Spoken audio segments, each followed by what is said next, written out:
Bonjour, donc je suis le docteur Joëlle Belaïch-Allard, je suis la présidente du Collège national des gynécologues et obstétriciens français. J'ai longtemps été la responsable du pôle femmes-enfants de l'hôpital de Saint-Cloud et je suis désormais chef de service adjoint du service de médecine de la reproduction.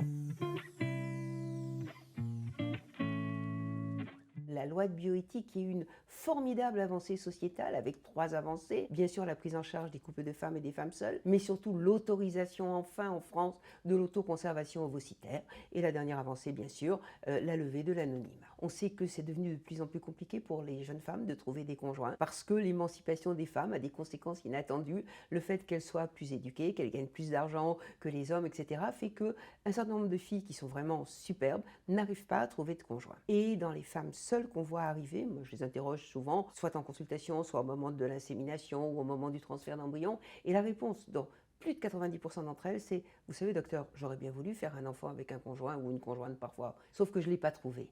Donc moi, je ne veux pas passer ma vie sans enfant. » Il y a aussi, c'est vrai, des femmes qui disent « Je ne veux pas d'homme dans ma vie », mais honnêtement, dans celles que nous on voit dans les services, c'est une minorité. Et puis, il y a beaucoup de couples de femmes, effectivement aussi, mais moins que de femmes seules ou que de demandes d'autoconservation ovocytaire.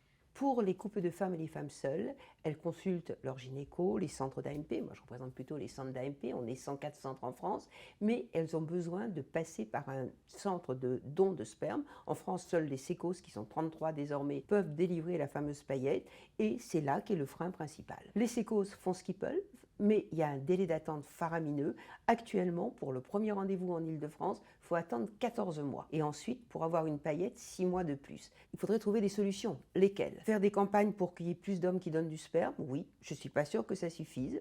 Certaines femmes se lassent de ce délai, il n'y a pas d'autre mot, vont à l'étranger, ou encore font appel à des inséminations artisanales qui ne sont pas sans danger, ou des banques de sperme, par exemple la banque danoise, où elles font appel, ce qui n'est pas franchement légal en France, on peut le dire, en tout cas pour les médecins, on n'a pas le droit de le faire. Et je crois qu'il faut qu'il y ait vraiment une réflexion actuellement dans la façon dont se passe le don en France. Nous n'avons pas assez de sperme à donner, c'est une certitude. Rien qu'en 2022, il y a eu 15 000 demandes. Et quand on voit ce qui s'est passé au premier semestre 2023, on voit qu'on va aller sur la même demande.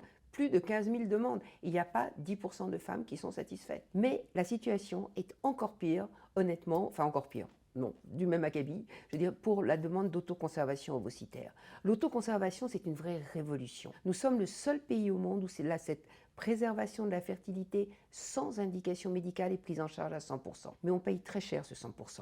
Conclusion, c'est que c'est limité. Il faut avoir au moins 29 ans. Ça, c'est pas très grave parce qu'avant 29 ans, on a tout le temps de rencontrer l'homme de sa vie, ou la femme parfois, c'est vrai. Mais par contre, c'est limité jusqu'au premier jour des 37 ans, 37e anniversaire.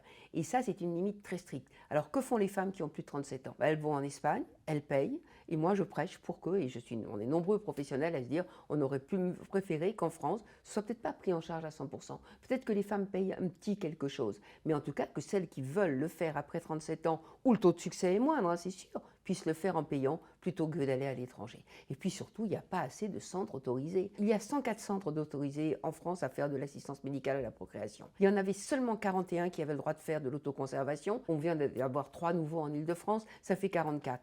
En région parisienne, la situation est catastrophique. On est submergé de demandes.